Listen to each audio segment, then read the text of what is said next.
Graças a Deus, meus irmãos, gostaria de convidá-lo desde já a abrir a sua Bíblia no Salmo 115. Gostaria de pedir licença e paciência àqueles que são assíduos na sala da escola dominical para contar uma breve história, mas prometo que vai ser rápido demais, você não vai nem perceber. Imagine que você gasta anos e anos e anos da sua vida por uma causa. Imagine que você está envolvido com esse projeto de vida no meio de homens ímpios. Imagine que esse projeto de vida, ele se desenvolve num parlamento. Imagine que você está mexendo com interesses econômicos fortíssimos. Isso de fato ocorreu com um homem chamado Wilberforce. Ele se converteu ao Senhor e decidiu usar o seu mandato para a glória de Deus. E o mandato de parlamentar dele, entre tantas coisas que esse homem fez, tinha um foco especial: o combate à escravidão. Anos e anos e anos se passaram. Pelo menos 8 projetos que ele tentou fracassaram. Até que um dia ele conseguiu. Foi aprovada a proibição do comércio de escravos na Inglaterra. E naquele grande dia, o grande dia de William Wilberforce, ao subir na tribuna onde ele discursou várias e várias vezes, ele recitou o Salmo 115, versículo 1.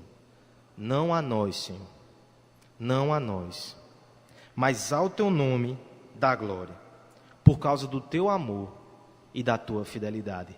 Aquele não era o grande dia de William Wilberforce, aquele era o grande dia de Deus.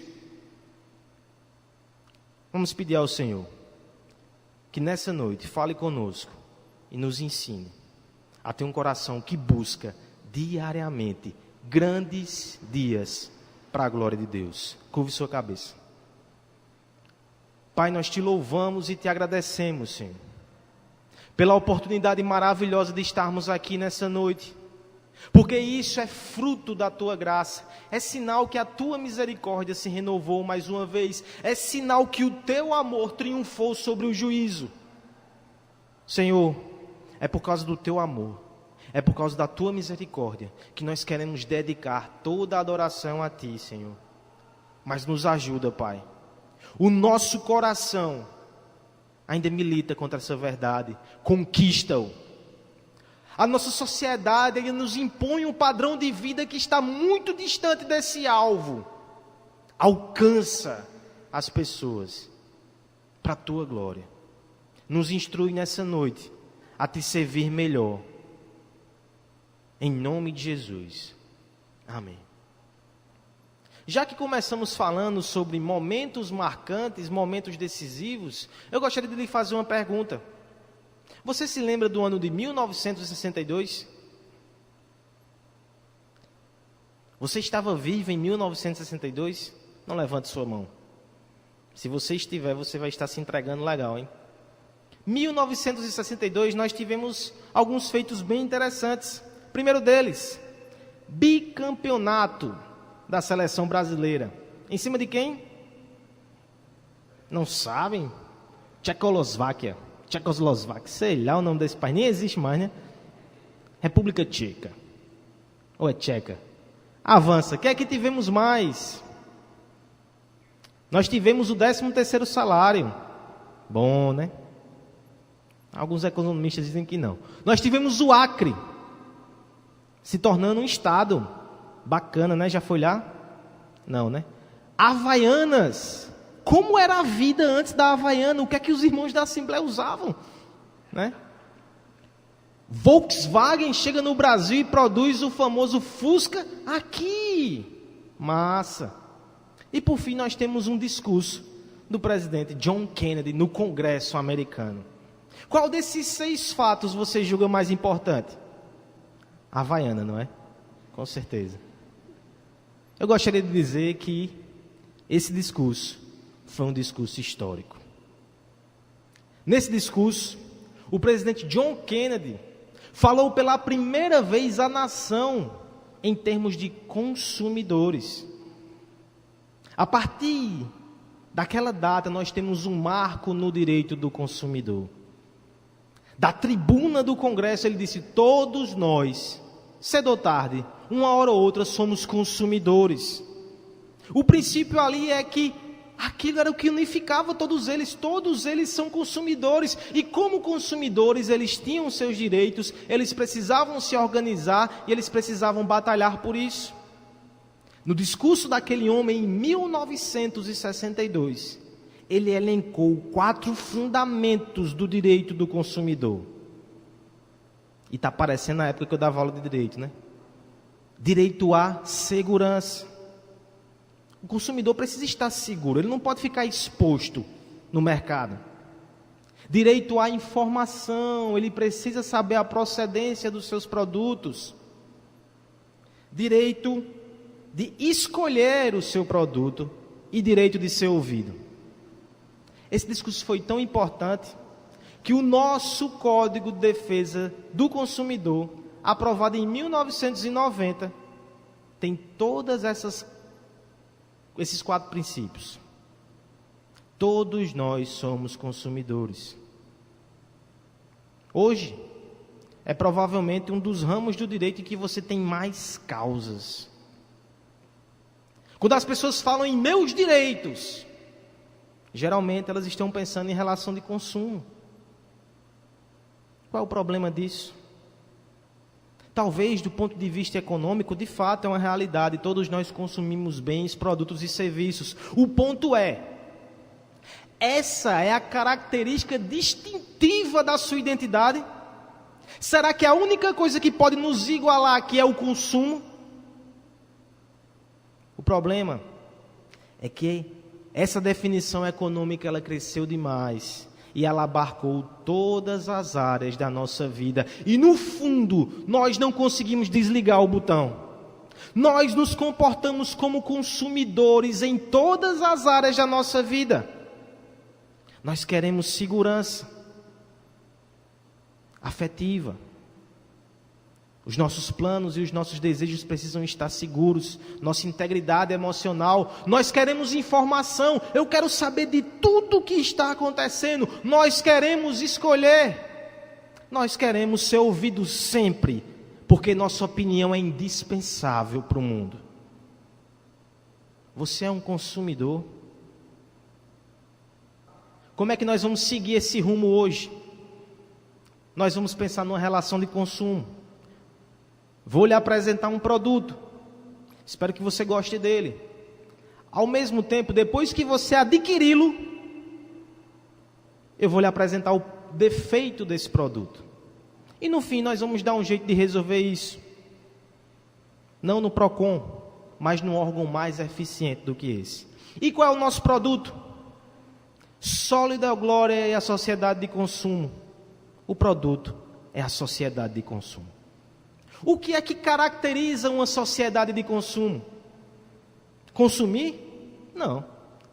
Em toda a história da humanidade, as pessoas consumiram bens. A diferença é que hoje nós consumimos em larga escala. Pensa só no passado como funcionava. Ei, eu quero um sapato. Lá ia o cara fazer um sapato para mim. Ei, eu quero uma roupa. O alfaiate ia fazer uma roupa na medida para você. Hoje nós vivemos em outra etapa industrial. Essa camisa que Fábio está vestindo, ela foi feita junto com outras 200 mil camisas iguais. E agora a empresa está cheia de camisa. E ela precisa dar fim a essa produção. Ela não espera mais que as pessoas venham procurar as camisas. Ela faz com que as pessoas desejem as camisas. Nós vivemos na era do marketing. Eles não controlam só o produto, eles controlam a demanda. O marketing nos controla. É ele quem nos diz o que devemos consumir, como devemos consumir, qual a velocidade que nós devemos trocar. É o marketing que faz isso, porque ele vai vender uma Coca-Cola gelada e ele vai fazer aquela Coca-Cola gelada assim. E a família em volta da mesa, bebendo aquela Coca-Cola, e tem uma mulher, e tem as crianças, e você está sozinho, e você está querendo aquilo, e você faz o quê? Vou comprar uma Coca-Cola para conseguir uma família. Haja Coca-Cola, você vai ter um câncer, e não vai ter a família. Mas é isso que o mercado faz. Sociedade de consumo é uma grande engrenagem que nos faz consumidores incontroláveis e insaciáveis, e tem que ser assim. O mercado e a publicidade não vão querer que você tenha um produto, que você conserve esse produto, que você faça bom uso dele e que você passe para as futuras gerações. Tá louco? Eles estão produzindo continuamente, você tem que renovar continuamente. As coisas são descartáveis, os produtos são atraentes, mas os produtos são efêmeros. E é assim que a roda vai girando. Pode passar. Nós temos aí um pequeno gráfico que faz algumas comparações dos produtos do passado e os produtos que temos hoje. Longa duração. Hoje tudo é muito rápido e descartável. Quanto tempo faz que você trocou o celular? Se não foi roubado. Eles fazem isso, né? Se você não troca, eles pegam e roubam. Só que hoje, às vezes, você não termina nem de pagar a última parcela e você já é roubado. Isso é outro problema. A gente pode fazer um encontro sobre isso, né? Sobre violência.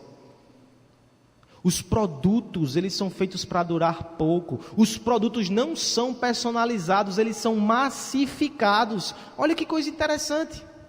Nada é feito para se amoldar a você. É você que deve se amoldar aos produtos. Na verdade, quem são os produtos?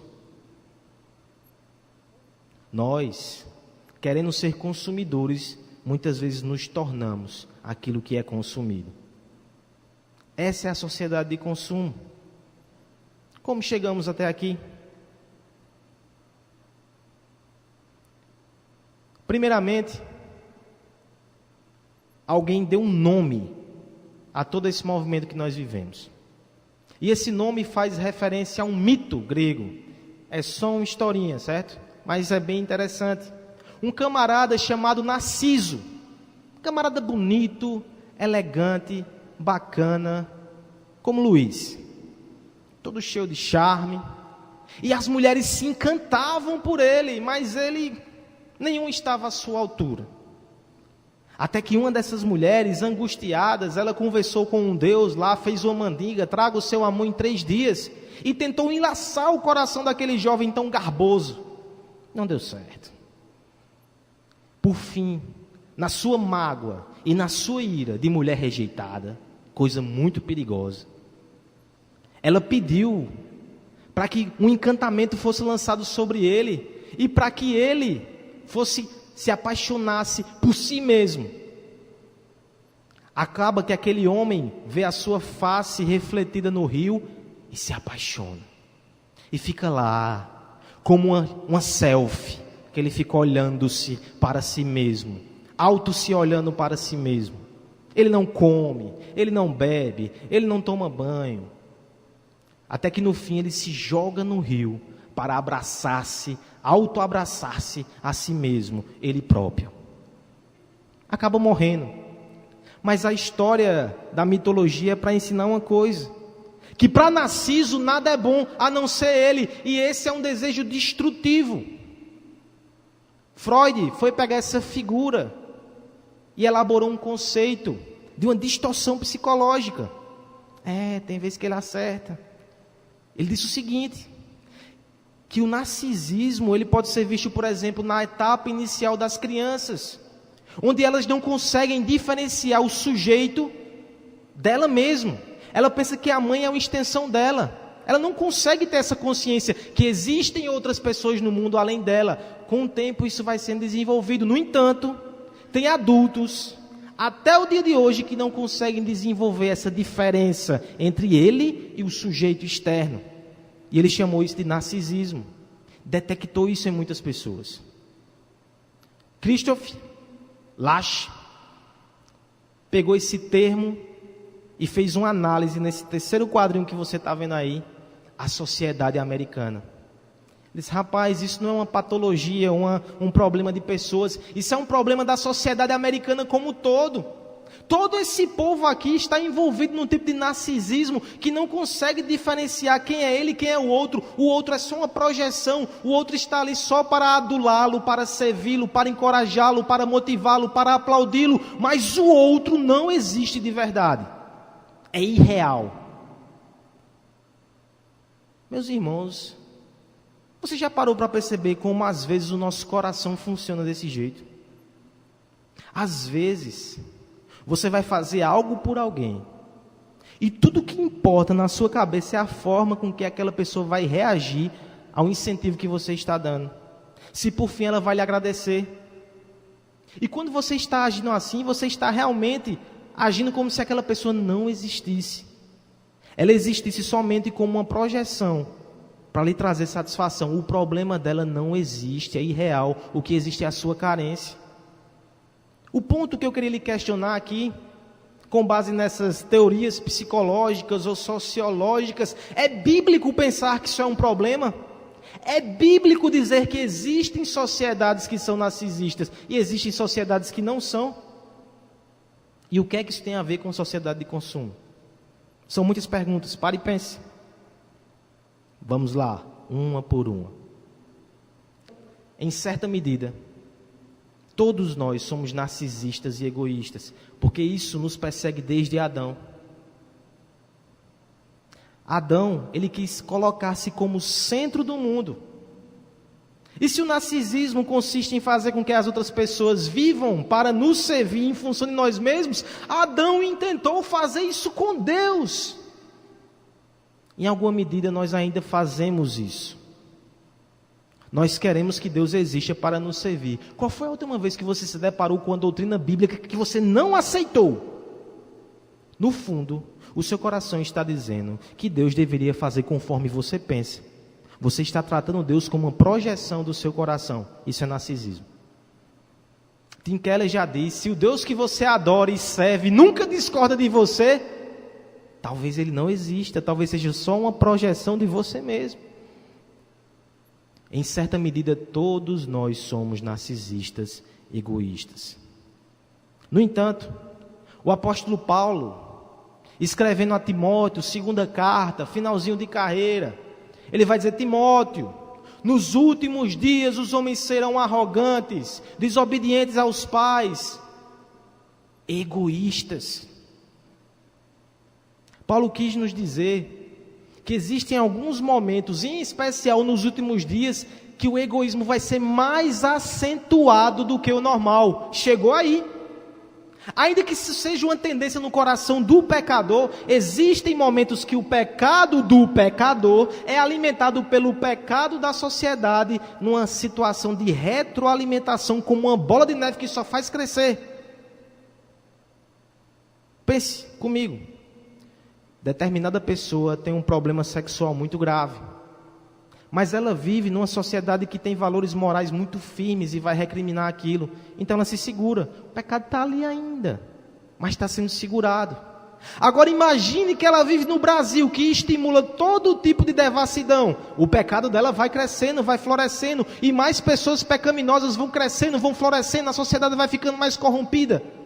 O pecado social alimenta o pecado individual.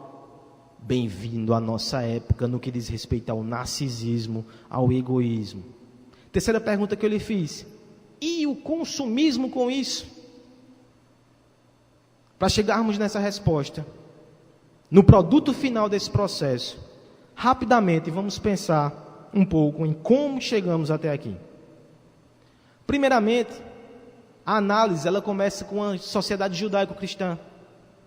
Como nós falamos aqui antes, por mais que o homem seja pecador, a sua relação com a cosmovisão do seu tempo gera uma tensão. Essa tensão pode reprimi-lo, essa tensão pode direcioná-lo, essa pressão pode dar vazão aos seus pecados. Numa sociedade com valores e fundamentos judaico-cristãos, você tem Deus como centro. E você tem a revelação como algo que tem respeito. Talvez pessoas que não sejam religiosas, elas tenham alguma consideração pelos princípios bíblicos. Mesmo as pessoas que não frequentam a igreja, mesmo as pessoas que não nasceram de novo, elas têm uma consciência que existe um padrão externo fora delas, maior do que elas, que vai julgá-las. Isso traz uma consciência de culpa, isso traz uma consciência de pertencimento, isso traz uma consciência de dimensão correta. Pessoas que acreditam em um Deus transcendente, elas não acham que são os reis do universo. Existe uma tensão no coração. No entanto, o iluminismo, com todos os progressos que teve, ele fez um movimento terrível. Ele tirou Deus do centro e disse: vamos colocar o homem como centro de tudo. Eles eram esperançosos com relação a isso. Nós vamos progredir, nós vamos avançar, nós vamos nos libertar das amarras. No entanto, quando você está na beira de um abismo e você resolve dar um passo à frente, aquilo não vai ser tão legal. Os homens tiraram a revelação como padrão objetivo e colocaram a ciência, colocaram a filosofia, coisas muito boas, mas que não podem suportar o peso de ser o padrão universal para ser ninguém. Inevitavelmente nós chegamos na terceira figurazinha ali, e você vai ver Michel Foucault com cara de coitadinho. É assim que você deve olhar para ele. Esse cara é um coitado, perdido nos seus pecados e na depravação dos seus pensamentos. Ainda que ele consiga articular suas ideias de forma brilhante, nós precisamos reconhecer ele. As ideias dele são ideias de um homem desesperado. Existencialismo, niilismo, tudo é ceticismo. É o homem que percebeu que o universo é grande demais para ele ser o centro. As descobertas científicas, ao invés de acalentarem o seu coração, o deixaram desesperado de medo. Pense, você tirou Deus, você ficou sozinho, e agora você descobriu que o universo é hostil, gigante, inóspito. Você olha para a humanidade e vê Segunda Guerra Mundial. Fechado no seu quarto, você olha para você mesmo e você percebe que você é muito pior do que você revela aos outros. Onde há esperança? Depois do iluminismo, ceticismo, uma cosmovisão desesperada. Alguns desses homens brilhantes disseram o seguinte, que não é possível viver assim. Pelo menos eles foram honestos e coerentes. E eles defenderam a ideia que para que você consiga viver, você mesmo tem que criar a sua estrutura de mundo, um objetivo para viver, ainda que você saiba que isso não existe. O universo é frio, insensível, vai se destruir, tudo vai morrer. O trabalho inútil dos homens um dia vai ser consumido, mas invente um propósito, senão você não tem como viver. Nesse vazio, nesse vácuo, homens gananciosos e inteligentes demais entraram. Sabe qual é o propósito que vocês podem dar às suas vidas sem sentido? Vou trazer uma nova religião. A religião do consumo. Os templos agora vão ser shoppings. Quando você sentir o vazio existencial no seu coração, compre. Tenha bens, viva a sua vida toda para adquirir riquezas, prosperidade material e financeira, e você vai ser feliz. Eu já disse isso aqui. Para o brasileiro isso funciona, porque a gente vai ralar a vida toda e não vai conseguir ser rico. Vai morrer pensando que ia ser feliz. Para o cara na Suécia não funciona não, porque ele é rico e descobre que foi mentira tudo que disseram a ele. Taxas de suicídio altíssimas nos países mais ricos da Europa. Esse projeto todo é uma mentira. A sociedade narcisista é supérflua, desesperada, ilusória. Pode avançar. No livro Fé Cristã e Cultura Contemporânea, um livro muito interessante, que vai discutir cosmovisão em vários assuntos. Indico a você. Ele vai falar, há um artigo de André Fillons, não sei se diz assim, onde ele vai analisar essa cultura narcisista e ela vai dizer que ela tem 5 características. Olha ali que 5 características são essas. Ela não tem uma identidade histórica. Ela não tem uma identidade comunitária. Cada indivíduo é ele sozinho. Ele não consegue se compadecer, ele não consegue nem se importar com o passado. O que importa para ele é o agora. Segunda característica. Há uma confusão de identidade. Essa é uma marca do narcisista. Ele não sabe quem é ele, quem é o outro. Ele precisa do outro para trazer significado à sua vida. Ele precisa dos aplausos, ele precisa do afeto, ele precisa da atenção. Ao mesmo tempo, ele não quer se envolver demais, porque ele não quer os custos. Fica um produto pesado. A sociedade narcisista ela é marcada por um consumismo desenfreado. Chegamos aí na nossa sociedade de consumo. Está explicado porque nós vivemos como vivemos. A sociedade narcisista ela é baseada numa cultura terapêutica. Nós não queremos ser confrontados. Nós não queremos ser apertados. Nós não queremos ser transformados. Nós queremos ser acariciados. Se possível, vamos transferir os nossos problemas para os outros. Vamos culpar Deus e o mundo. Vamos culpar até o capitalismo. Vamos culpar qualquer coisa. Eu não. Terapêutico. Por fim, é uma sociedade que nem padrão de beleza tem mais. Ela perde todos os seus valores. E eu ressaltei ali que por trás disso tudo existe essa grande ênfase consumista. Agora eu quero lhe desafiar. Eu não estou vendendo aqui um produto. Eu estou falando de um produto aqui que talvez você já tenha. Como eu sei se eu sou ou não um consumista? Cadê a fatura do cartão de crédito?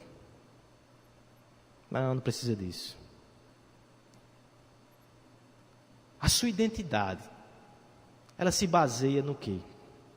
Se hoje, a única roupa que você tivesse fosse uma roupa bem humilde, a blusa do aniversário da UMP, de 3 anos atrás, se o seu sapato tivesse sido molhado na chuva que deu essa semana, você viria com a blusa da OMP e com um sandálio, ou aquilo seria um incômodo para você? Ou vê-lo assim seria um incômodo para nós? O sociólogo Bauman vai dizer que existem algumas coisas que nos escapam, mas, por exemplo, pense no shopping center. Aquilo que para outras culturas e para outras gerações era um fardo. Comprar, adquirir o sustento, conseguir os seus mantimentos. Para nós é diversão. Vamos nos divertir, o que a gente faz? Bora no shopping, então sem dinheiro, não tem nada não, a gente vai só olhar. Por quê? São só produtos. Por que tem pessoas que sentem-se tristes e quando compram uma camisa fica feliz? Isso é característica de um coração consumista. O que mais? Preferências. O consumismo, ele nos induz a ser apressados demais, impacientes demais. A gente quer trocar logo as coisas. Quantas vezes nós não insistimos em relacionamentos? Nós não insistimos em cursos que nós queremos fazer. Nós não insistimos nem em igreja. A gente troca logo. A gente abusa de amizade. A gente abusa de coisas que nós queremos trocar depressa. Nós estamos nos acostumando com um ritmo de vida descartável. Isso é característica de um coração consumista. No culto, é possível que exista igrejas que são direcionadas ao consumo? Pense nisso, talvez você tenha que responder lá em cima. E eu vou dar o gabarito agora, ó. Igrejas que se adequam ao que as pessoas querem. Igrejas que pensam toda a sua estrutura de liturgia, de trabalho com base nas preferências. Pessoas que pressionam a liderança da igreja, e a igreja, para não perder aquela membresia, cede em princípios. O que é o evangelho da prosperidade? Senão consumismo, disfarçado de religião. É só consumismo. Você pode chegar para o maior dos pecadores lá fora e você vai dizer que ele venha para receber a prosperidade financeira. Ele vem, porque esse é o coração pecador. Será que o consumismo ele pode afetar até a forma com que você lê as Escrituras? Olha só, quando você abre a Bíblia, bem de boas em casa, e você olha e pensa, o que é que será que esse texto tem para mim hoje? Qual é a palavra para mim? Qual é a mensagem que eu vou receber aqui? Eu sei que por trás disso tem um desejo piedoso de ouvir Deus falar.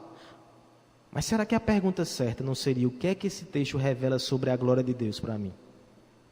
O que é que esse texto revela sobre Cristo para mim? O que é que ele diz que eu devo fazer para glorificar a Cristo? São perguntas simples, mas muitas vezes podem indicar um coração que está no centro, que quer estar no centro e até usa a Bíblia para estar no centro como se fosse uma caixinha de promessas. Esse é um produto que eu estou lhe vendendo ou esse é um produto que você tem na sua casa e que você trouxe hoje para a igreja? Relacionamentos. As pessoas não querem mais se gastar, as pessoas não querem mais se doar, as pessoas não querem mais investir tempo em outras pessoas. Pois fique só, viu? Casamento é gastar-se. Casamento é doar-se. Casamento é muitas vezes ter prejuízo emocional nos dias difíceis.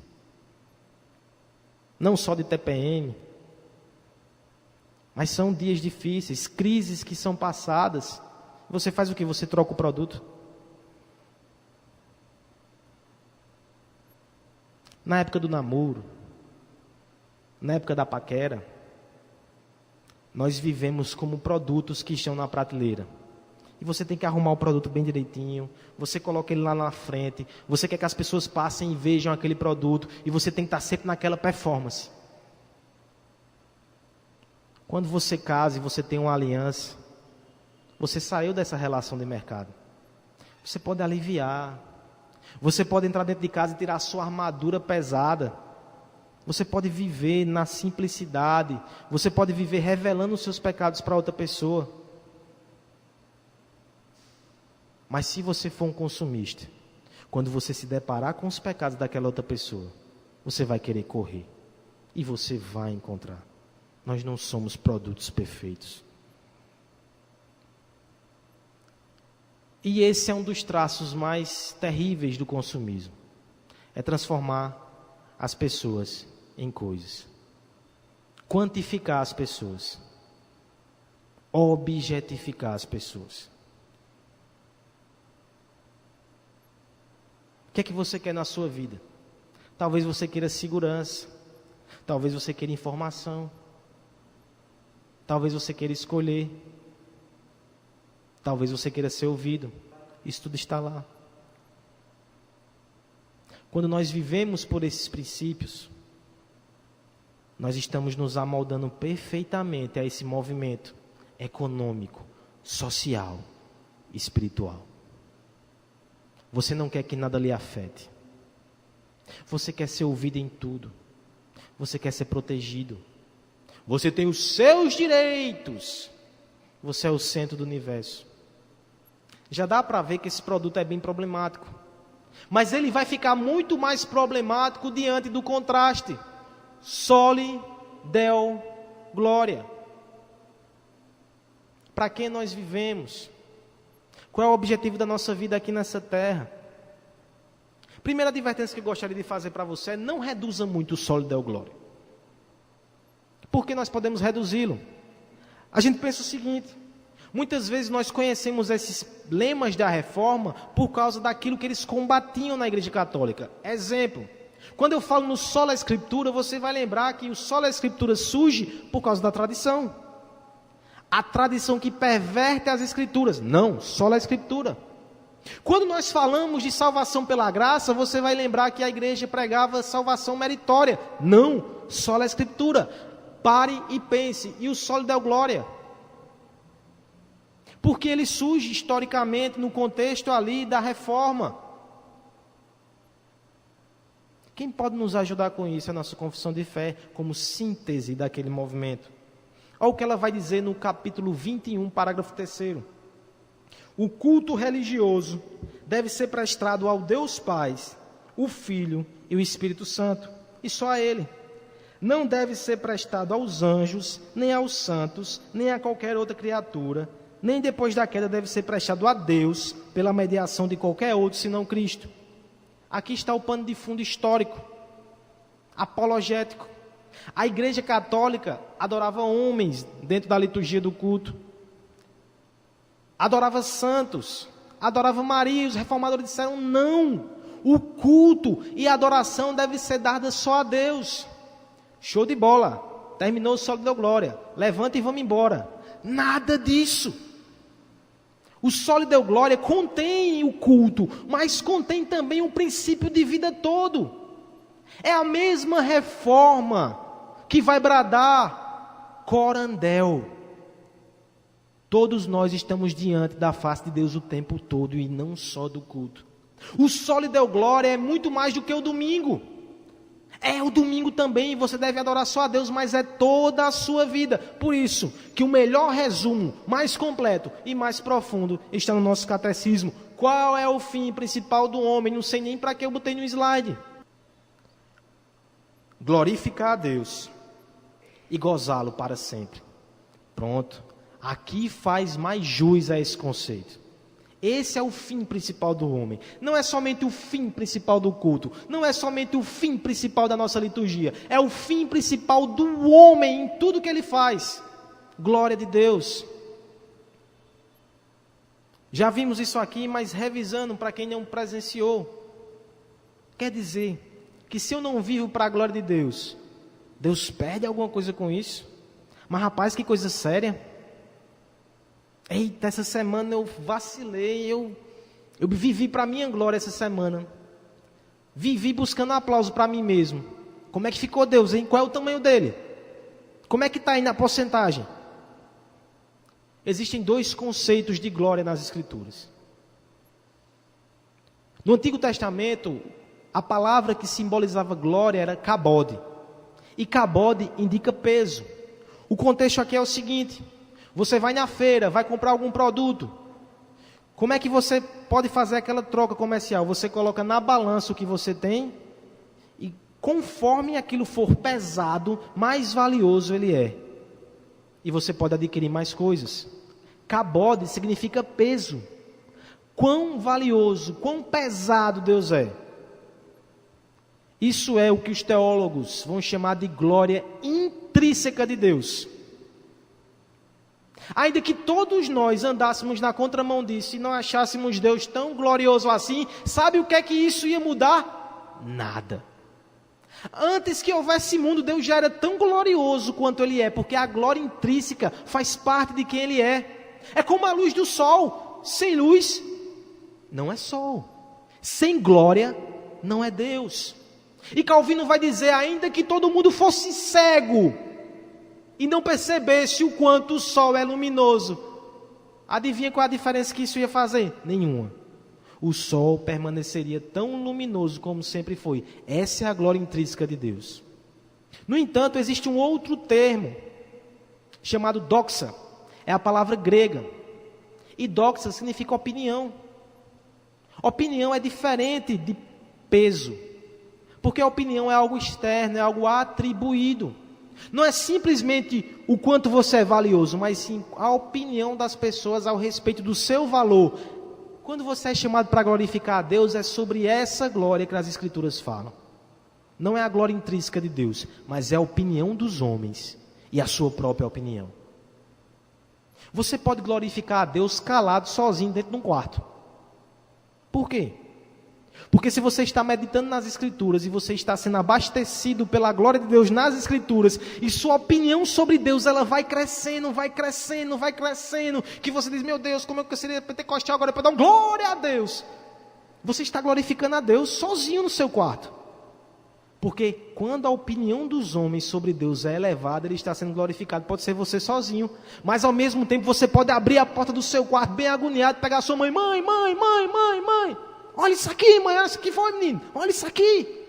E fala para ela, e mostra para ela, e você vai para as pessoas do seu trabalho, fala para ele, e mostra para eles não querem ouvir. Você vive uma vida contente, vibrante, de serviço, de humildade, e eles percebem a glória de Deus, e você, a opinião sobre Deus vai aumentando.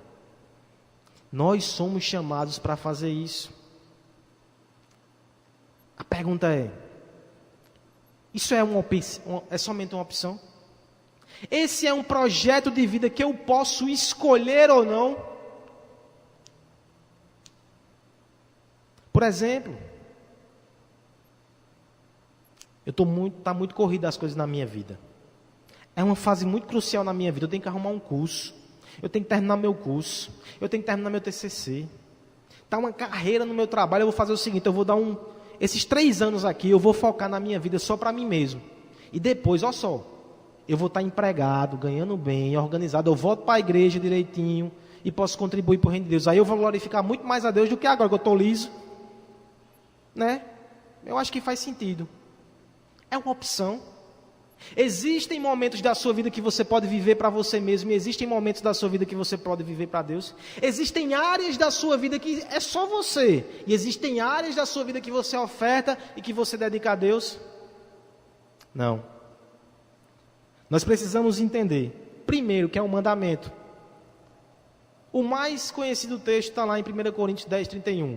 Quer comais, quer bebais, ou façais qualquer outra coisa, fazei tudo para a glória de Deus. O apóstolo Paulo é muito específico.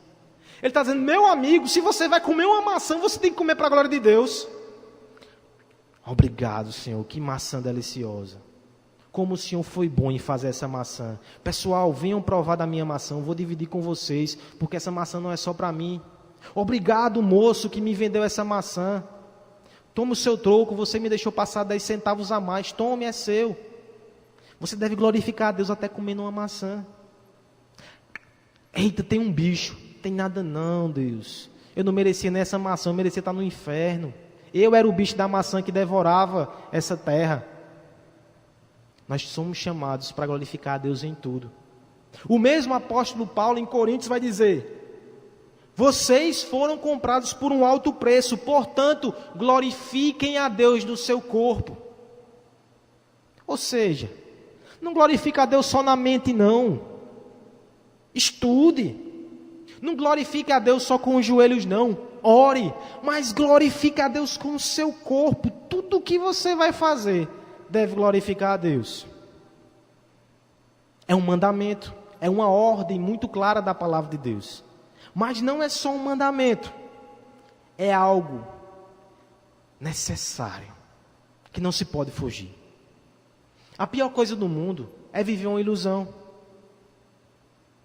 Pense, por exemplo, nas pessoas que têm problemas de gênero. Essas pessoas vão passar a vida toda tentando forçar o seu corpo a ser uma coisa que não é. Viver uma ilusão. A pessoa que não vive para a glória de Deus é pior do que um transgênero. Porque é algo que não afeta só o seu corpo, afeta toda a realidade. Olha o que Isaías vai dizer, que naquela visão que ele teve, capítulo 6, versículo 3, os serafins cantavam: Santo, Santo, Santo é o Senhor dos Exércitos, a terra inteira está cheia da sua glória. A glória de Deus está aqui, a glória de Deus está revelada em cada pessoa que você está vendo aqui. A glória de Deus está revelada nesse templo, a glória de Deus está revelada no céu que está lá fora, a glória de Deus está sendo revelada em cada pequena molécula desse lugar aqui. Como não reconhecer isso? É uma insensatez, é uma loucura. Terceiro lugar, viver para a glória de Deus é um projeto inevitável. Você vai glorificar a Deus e você vai cumprir a vontade de Deus, como Pedro, que prega, que segue, que peca, que se arrepende e no fim dá a sua vida pelo Evangelho. ou você vai glorificar a Deus do mesmo jeito como Judas, que corre, que foge, que peca, que não se arrepende, que rejeita, mas no fim cumpriu o plano de Deus e Deus foi exaltado? Deus criou o mundo para a sua glória. Deus sustenta e governa o mundo para a sua glória. Lá em Abacuque vai dizer que no fim de tudo a glória de Deus vai cobrir toda a terra e todo mundo vai ver aquilo. Como viver na contramão desse projeto? E diante disso, o grande desafio é como ser consumista e viver para a glória de Deus ao mesmo tempo. Não é possível. Não é possível. O consumista, na verdade, ele é um adorador. Esse homem estava certo. Esse homem estava certo. Você conhece ele? Nané Azevedo. A turma tirou uma onda com a cara dele, com aquela música. Tenho adoração no meu DNA. Aí o calvinista disse, não, tenho depravação no meu DNA. Também. Mas nós temos adoração sim no DNA. Todo homem é um adorador. No fim, o homem não se contenta em viver sem adorar alguma coisa. Paulo vai dizer isso em Romanos 1. E o que é que ele faz? Ele vai para o estádio. Real Madrid e Juventus. Eu sei que você não tem dinheiro para isso, você vai para o jogo do Sport e Bahia aqui. Ah, não tem dinheiro também para isso não. Então você vai para o... Sei lá para onde você vai para a televisão. E seu coração se arrepia, seu coração se emociona. Tem caba, macho, tatuado, grosseiro, que chora. Porque ele tem vontade de viver por alguma coisa e a vida dele é muito normal, a vida dele é muito pequena. Ele tem um impulso de adoração dentro dele. Nós fazemos isso com bandas. O Raça Negra. Você não gosta do Raça Negra? As pessoas tatuam seu corpo. As pessoas passam dias e dias e dias numa fila. As pessoas arrancam os seus cabelos. No fundo, as pessoas são adoradoras. E quando elas não adoram o Deus verdadeiro, elas vão adorar qualquer coisa. O consumismo é uma forma de autoadoração. Você adora você mesmo. Você vive para a sua glória. Você trabalha para comprar coisas. E por quê? Porque aquelas coisas te fazem sentir bem. Você está cultuando a você mesmo numa liturgia diária. Não tem como você relacionar essas duas coisas. Ou você vive para a sua glória, ou você vive para o seu conforto, ou você vive para o seu prazer, ou você é o centro da sua vida, ou Deus é. Porque pode ser que para seguir a Deus você tem que abrir mão de tudo. Se você é um consumista, você não vai querer fazer isso. A grande pergunta então é, sabendo do produto e sabendo do problema, qual é a solução? A solução não é só saber que você está errado. Nós precisamos mais do que isso. Por exemplo, esses dias eu vi uma reportagem bem interessante, falando sobre cosmovisão consumista, no jornal É o País. A matéria é de março ou é de abril. Mas ele usa exatamente esses termos. E olha o que o jornalista na verdade não, é professor de ciência política da Universidade de Gotemburgo. Olha o que ele diz. Tem um slide, hein? Deus está morto. Marx está morto. Mas o eu está mais vivo do que nunca. As grandes ideologias e cosmovisões evaporaram do espectro político. À direita, resta apenas um vestígio da velha democracia cristã, ou dos neoliberais, neoconservadores, neofascistas. E à esquerda, se apegam aos ecos do socialismo e do marxismo. Emancipamo-nos entrando num período de política pragmática em que procuramos as melhores soluções para os problemas coletivos, ou ficamos escravos do culto ao eu, abrindo uma era de política narcisista em que apenas nós importamos. Você percebe que esse homem encontrou o problema? Não há mais cosmovisões sólidas. Até a religião não está dando as respostas. A sociedade judaico-cristã também está em colapso. Esquerda, direita, está tudo em colapso. Os homens agora, eles voltam a sua cabeça para ele mesmo e viram narcisistas. Nós precisamos mudar isso. E qual é a solução que esse homem dá? Uma política pragmática, onde vão negociar interesses. É só isso. Você percebe que isso é um buraco sem fim? Quer dizer que a solução para o narcisismo é negociar, é conversar, é fazer acordos e no fim é egoísmo do mesmo jeito. Homens que pensam assim estão perdidos. Não basta saber que estamos errados, não basta saber que essa sociedade está errada, é preciso saber como consertar, onde consertar, quem consertar. Alguns vão dizer que uma noção de espiritualidade resolve, ajuda. O conhecimento de Deus somente resolve? Você pode pensar, para uma sociedade, uma cosmovisão cristã com um conhecimento de um Deus, já melhora, de fato melhora. Porque como eu já coloquei aqui, quando você tem uma pessoa, um ser transcendente, fora do mundo, as pessoas já não são mais o centro e as relações elas melhoram um pouco mais. No entanto, não é o suficiente para melhorar e para mudar o coração das pessoas. Para mudar o coração de um consumista, ele precisa encontrar um produto diferente.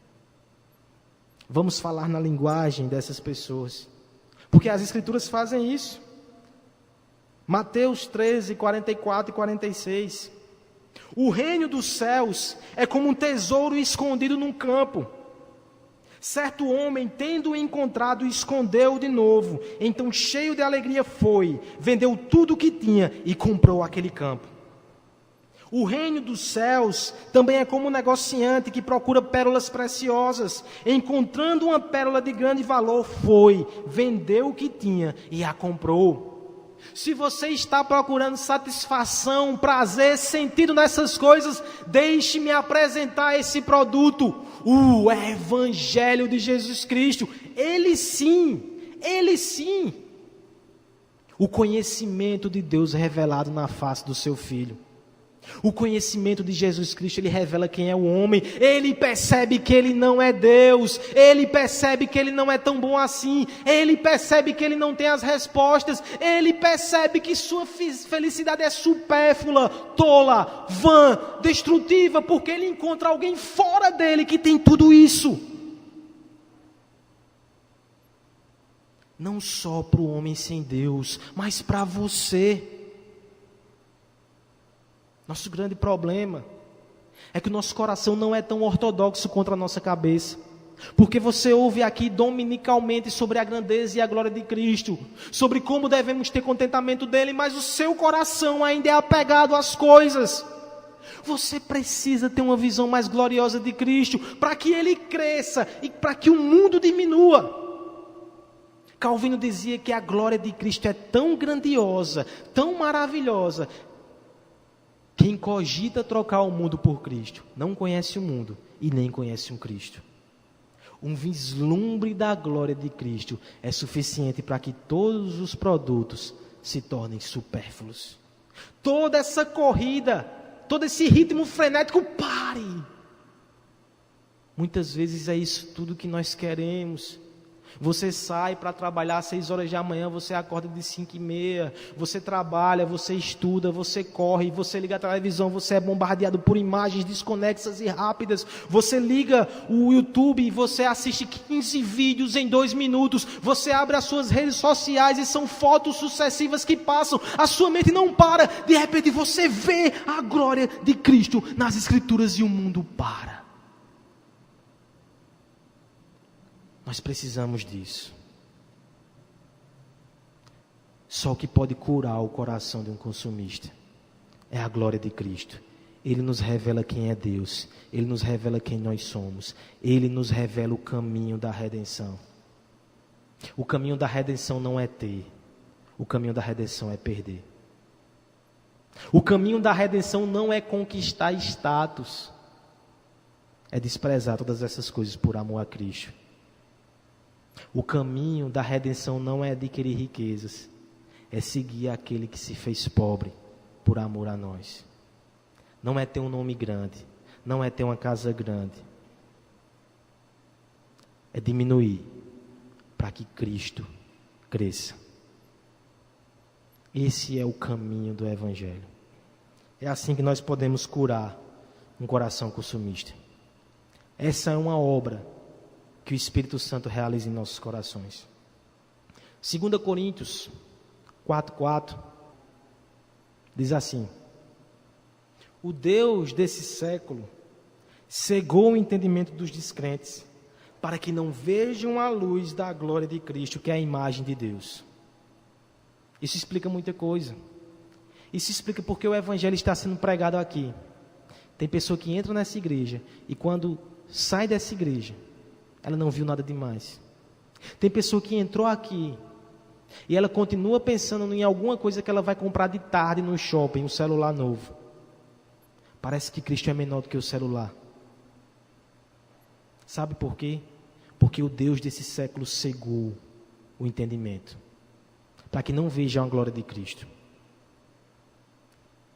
Versículo 6 diz o seguinte: pois Deus que disse, das trevas resplandeça a luz, Ele mesmo brilha em nossos corações para a iluminação do conhecimento da glória de Deus na face de Cristo.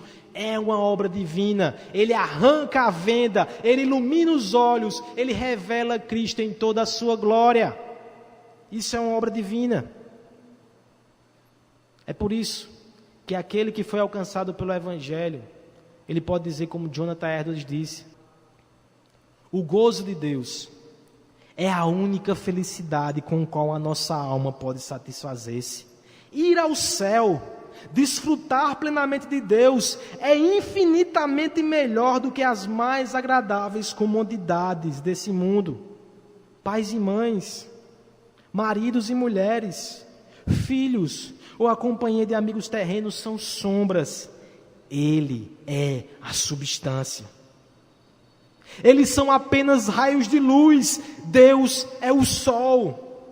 Eles são as correntes de água. Deus é a fonte. Eles são gotas. Deus é o oceano. E você percebe que Jonathan Edwards aqui falou de mãe, pai, irmãos, que são coisas muito preciosas. Ele não viveu no nosso tempo, onde nós amamos celulares, roupas, televisões, carros. Se as pessoas mais preciosas do mundo são gotas comparadas ao amor de Deus e são raios de sol, o seu bem, ele é uma vela. Não fique triste se saindo daqui você for roubado. Desde que essa pessoa não tire Cristo de você, ela não levou nada. Não fique triste se daqui a 10 anos você não conseguir as coisas materiais que você pensou que ia ter. Você tem Cristo. Você tem muito. E eu falo isso como um pecador que muitas vezes, quando percebe colegas de cursos, há 10 anos atrás, que hoje passaram em grandes concursos, fica pensando: e eu, o que é que eu fiz da minha vida? A minha vida foi dedicada a Cristo. Não tem concurso que pague isso. Talvez aos olhos do mundo você tenha tão poucas coisas, mas um dia a glória de Deus vai ser manifestada. E o crente mais humilde e mais simples vai ser revelado aos olhos do mundo como alguém que tinha um tesouro gigantesco, magnífico. Os homens vão querer vender tudo o que tem para ter o que você tem. Não se desfaça do seu tesouro. Não se desfaça do seu tesouro. Como o Evangelho pode ser aplicado nos nossos corações, matando todos esses ídolos consumistas? Identidade. A sua identidade não está no que você tem. A sua identidade não está no que você faz. A sua identidade está no que Cristo fez por você. Não importa a sua roupa. Não importa a sua roupa. A sua vida não é monótona, você não precisa de novidades, a igreja não precisa inventar coisas novas. Abasteça-se com o Evangelho de Deus todo dia no seu coração e saia para glorificar a Deus. Sabe por que você não vive grandes histórias? Sabe por que você não vive grandes emoções? Não é porque você precisa de novos produtos, não. É porque você não abre a boca para falar do Evangelho. Abra para você ver. Quantas coisas magníficas vão acontecer. Você vai fazer parte de um processo cósmico, intergaláctico, espiritual e eterno. Está pensando que isso é pouco? Não existe série da Netflix que seja mais magnífico do que viver essa grande obra. Largue esse comunismo do seu coração. Consumismo e o comunismo também. Conserte as coisas. Tenha paciência. Conserte as pessoas. Conserte os relacionamentos. Conserte a sua igreja. É o consumista que não tem paciência, que joga logo fora, que quer trocar. Não. Cristo tem tanta paciência com você. Cristo lhe perdoa cotidianamente. Ele vê o seu progresso lento, vagaroso. Estenda isso para os outros. Não seja um consumista. Seja manso de coração. Seja misericordioso, porque esse é bem-aventurado. No culto não venha consumir. Na igreja não venha ser servido, porque o Evangelho lhe mostra que Cristo lhe serviu. Agora imite-o, agora sirva-o, servindo os seus irmãos. Não leia a Bíblia de forma egoísta, centrada em você mesmo. Abra as Escrituras para aprender de Cristo. Entenda, a Bíblia é para você, mas não é sobre você. A Bíblia é sobre Cristo. Só que Cristo faz com que você seja dele. Aí é que ela é para você. Mas vá primeiro a Cristo, antes de ir para você. Isso aqui não é um produto para ser consumido. Isso aqui não é uma caixinha de promessas. É a palavra do Deus vivo, que transforma vidas e que glorifica a Deus. Não trate pessoas como objetos. Trate pessoas como seres feitos à imagem de Deus. E essa imagem está sendo renovada em você, através de Jesus Cristo. O Evangelho tem poder para reverter todos os desvios, todos os defeitos e todos os pecados da sociedade de consumo. Mas não só da sociedade, mas do seu coração consumista. Você sabe a solução. Aplique-a no seu coração. Segurança. Cristo garante a segurança da sua alma. Entregue o seu corpo. Informação. Cristo lhe dá revelação. Talvez ele não diga tudo o que você quer saber, nem queira. O que é oculto pertence a Deus.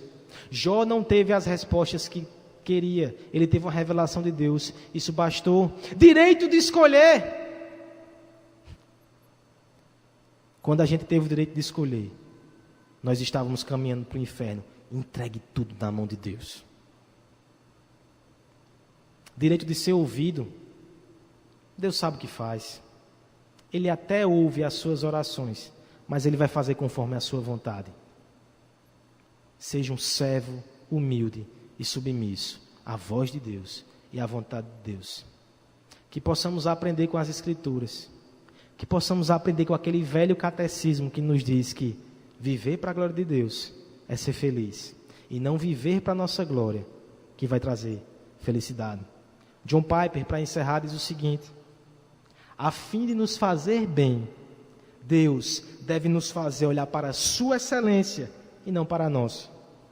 O fato de a glória de Deus e a nossa alegria serem a mesma coisa é capaz de destruir radicalmente os conceitos modernos de amor egocêntrico. A graça teocêntrica de Deus anula o evangelho da autoestima. Hoje as pessoas costumam se sentir amadas se as exaltamos e as ajudamos a se sentirem valorizadas. Elas sentem alegria quando são glorificadas. Isso é consumismo. Sinta alegria quando Deus é glorificado, ainda que você seja esmagado. Vamos curvar nossas cabeças.